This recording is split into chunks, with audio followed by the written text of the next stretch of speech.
Hello बेटे, कैसे हैं आप? आई होप आप लोग सभी ठीक होंगे बच्चे। आज हम अपनी क्लास 9 के चैप्टर 14 खाद्य संसाधनों में सुधार के क्वेश्चन आंसर देखने वाले हैं बेटा।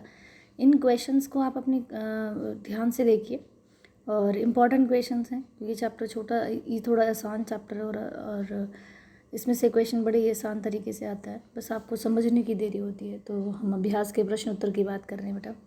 पहला क्वेश्चन है, जीवन के लिए वायुमंडल क्यों आवश्यक है? तो पृथ्वी पर जीवन वायु के घटकों का परिणाम है। हम जानते हैं कि वायु ऊष्मा की कुचालक होती है, मतलब ये ऊष्मा की कुचालक है। और वायुमंडल पृथ्वी के औसत तापमान को दिन के समय और यहाँ तक कि पूरे वर्ष लगभग नियत रखता है। वायुमंडल दिन में तापमान को अचानक बढ़ने से रोकता है, रात के समय ऊष्मा को बाहरी अंतरिक्ष में जाने से की दर को कम करता है। सभी सजीवों को जाने के लिए वायु की आवश्यकता होती है। तो मौसम संबंधी सभी प्रतिक्रियाएं वायुमंडल द्वारा निर्मित होती हैं, इसलिए जीवन के लिए वायुमंडल आवश्यक है। सेकंड क्वेश्चन है बेटा, जीवन के लिए जल क्यों अनिवार्य है? जल जीवन, देखो बेटा, हमें पता है कि जल हमारे लिए बहुत ज़रूरी है, लेकिन क्यों इम्पॉर्टेंट है उसका हमें आंसर करना है। जल जीव मंडल का एक महत्वपूर्ण निर्जीव घटक है। हमें पता है ये एक निर्जीव घटक है।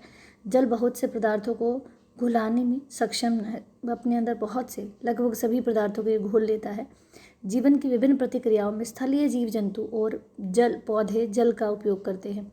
जल मृदा के निर्माण में सहायता करती है। सभी कोशिकाएं प्रतिक्रियाएं जलीय माध्यम में होती हैं। सभी प्रतिक्रियाएं जो हमारे शरीर में या कोशिकाओं के अंदर होती हैं वह जल के में घुले हुए पदार्थों में होती है। शरीर के लिए एक भाग में पदार्थों का संवहन घुली हुई अवस्था में होता है, इसलिए जीवित प्राणियों को जीवित रहने के लिए जल की आवश्यकता होती है और हमारे शरीर के संतुलन बनाए रखने के लिए भी हमें जल की आवश्यकता होती है। इवन जो पृथ्वी का ऊपर जो उपस्थित जलमंडल है उसके कारण ही वर्षा होती है और तापमान नियंत्रित रहता है। तो वायुमंडलीय गतिविधियाँ उत्पन्न और नियंत्रित होती है। तो ये सभी कारक हैं कि जीवन के लिए हमें क्या चाहिए, जल की आवश्यकता होती है। नेक्स्ट क्वेश्चन है बेटा, जीवित प्राणी मृदा पर कैसे निर्भर करते हैं? क्या जल में रहने वाले सभी संपदा के रूप में मृदा से पूरी तरह स्वतंत्र है? तो मृदा मतलब मिट्टी।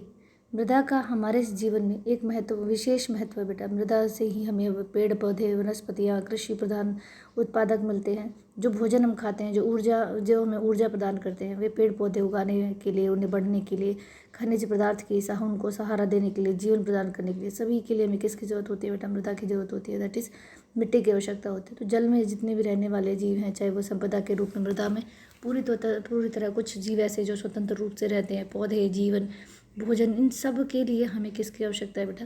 हमें मृदा की आवश्यकता है। तो पानी में रहने वाले जीव लंबे समय तक जीवित नहीं रह सकते, क्योंकि अगर उन्हें खनिज पदार्थ नहीं मिलेंगे तो वो जीवित नहीं रह पाएंगे। ठीक है, नेक्स्ट क्वेश्चन है बेटा हमारे लिए, आपने टेलीविज़न पर समाचार पत्रों में मौसम संबंधित रिपोर्ट को देखा होगा। क्या आप क्या सोचते हैं कि ये क्या है?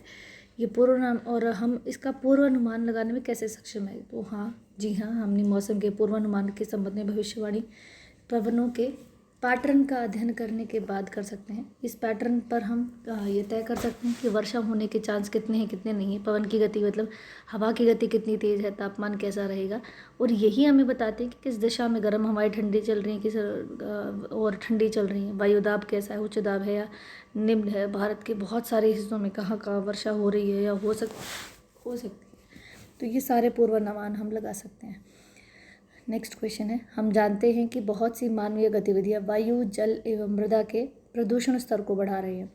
आप इन गतिविधियों से क्या सोचते हैं? तो वायु, जल और मृदा के प्रदूषण के स्तर को बढ़ाने वाली मानवीय गतिविधियां यदि हम कुछ विशेष क्षेत्रों में सीमित भी कर दें तो प्रदूषण का स्तर कम करने में हमें मदद नहीं मिलेगी, क्योंकि वायु, जल और मृदा प्राकृतिक स्रोत है और एक दूसरे स्रोत का आपस में गहरा संबंध है। हमें पता है एक दूसरे पर कितना डिपेंडेंट है, और सभी के सभी क्या हो रहे हैं बेटा? जो कार्बन डाइऑक्साइड गैस छोड़ने वाले वायु प्रदूषण से ग्रीन हाउस गैसें उत्पन्न होती है और उसकी वजह से तापमान में वृद्धि हो रही है, मानव का स्वास्थ्य बिगड़ रहा है, उसकी कार्य क्षमता, वनस्पति, प्राकृतिक स्रोतों, जलवायु, सभी पर इसका क्या पड़ रहा है? बुरा प्रभाव पड़ रहा है। तो वायुमंडल में ऑक्सीजन और नाइट्रोजन की मात्रा कम हो जाएगी, तो जल के प्रदूषित होने से ऑक्सीजन की मात्रा कम हो जाएगी और वो समाप्त हो जाएगी। तो ये सारी चीज़ें हैं जो मानवीय गतिविधियों की वजह से क्या हो रही है? इफेक्ट हो रही है। नेक्स्ट क्वेश्चन है बेटा 6, जंगल वायु, मृदा और जलीय स्रोत की गुणवत्ता को कैसे प्रभावित करते हैं?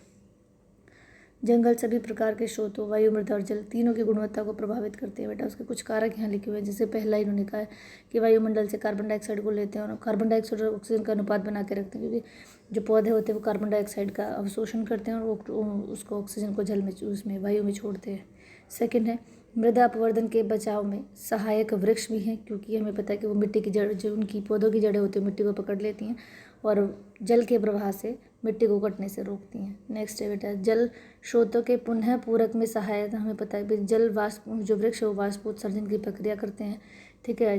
अत्यधिक जो जल होता है उसे जल वाष्प के द्वारा उत्सर्जित कर देते हैं, उससे बादल बनते हैं। बादल बनने से क्या होती है बेटा, हमें पता है कि वहाँ पर बारिश होती है, ठीक है। तो ये हमारे पास कुछ क्वेश्चन थे और कुछ ये हमारे वस्तुनिष्ठ क्वेश्चन मतलब MCQs हैं। आप इनको भी ज़रूर देख ले बेटा और अपने आप से इनको अटेम्प्ट करने की कोशिश करें। पहले इन्हें अपने आप अटेम्प्ट करने की कोशिश करें। जैसे ये क्वेश्चन नंबर 4 है कि कौन सा क्वक कीटनाशी है, आपको क्वकनाशी बताना है। इसमें से 2,4-D है, PHC है, सल्फर है या DDT है। तो आपको इन सब के आंसर्स करने हैं ध्यान से। जैसे अगर मैं इसकी बात करूँ तो इसका आंसर सल्फर है, ठीक है।